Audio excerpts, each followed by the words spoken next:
Haupa, berriz hemen problemen ebazpenerako estrategia ezberdinak aztertzen. Hirugarren estrategia bat landuko dugu gaur.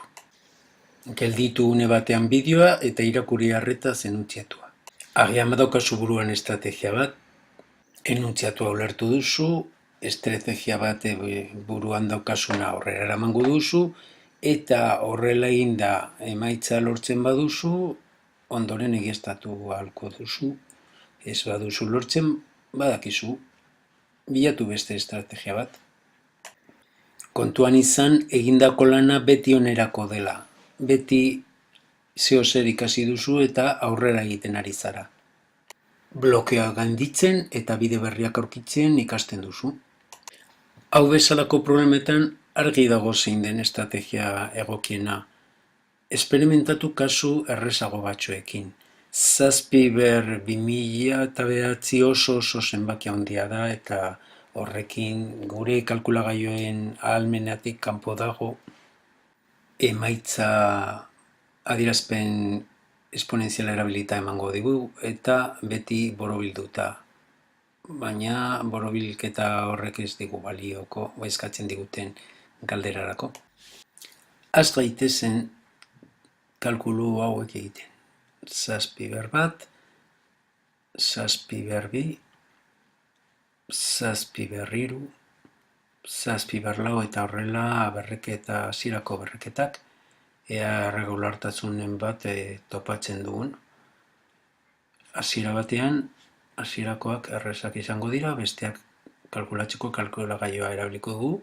7/7, berri 49, berriru 343, berlau kalkulagailoaren laguntzaz 2000 7/5 emaitza, 7/6 emaitza, eta jarraitu algeneko genuke. Kalkulagailoaren ahalmena gainditu har. Dena den, galderan azken zifraz bakarrik galdetzen digute. Azken zifra, 7/9, berriz 7/9, hurrengoa 3 izango da, zergatik 7/7, 7/6 bider 7 delako. Orduan 7/7ren azken zifra 3 izango da.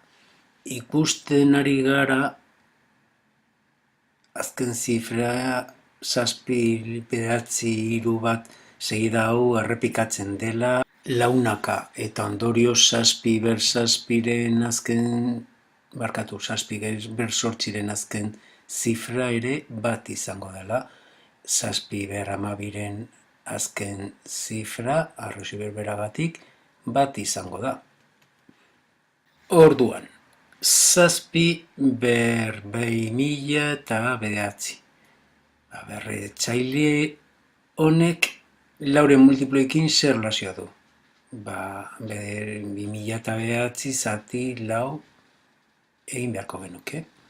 Emaitza, 20, 0, behatzi, eta 2, ondarra bat.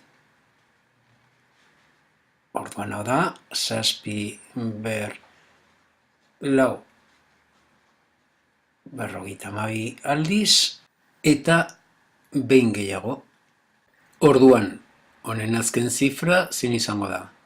Biderkadura honek daukan azken zifra bat izango da. Eta bider 7 egingo dugunez, azken zifra 7 izango da. Eta azkenik 2/2010, 2/2011, 2/2012ren azken zifrak 9, 3 eta 1 izango ziren urrenez urren. Azken finean, laukote hau lau aldiro errepikatzen da. Problemari amaiera emateko. Gogoratu galdera hauxe zela. 2/2009 ken 2009ren azken zifra zein da?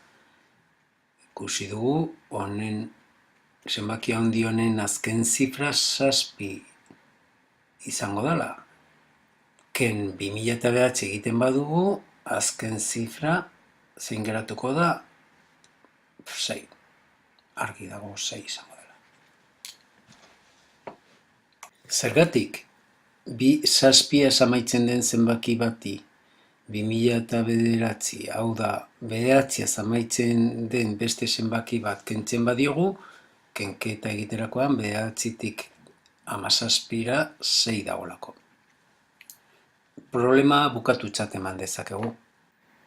Gogoratu ondo estrategia hau problema askotan oso erabilgarria izango delako.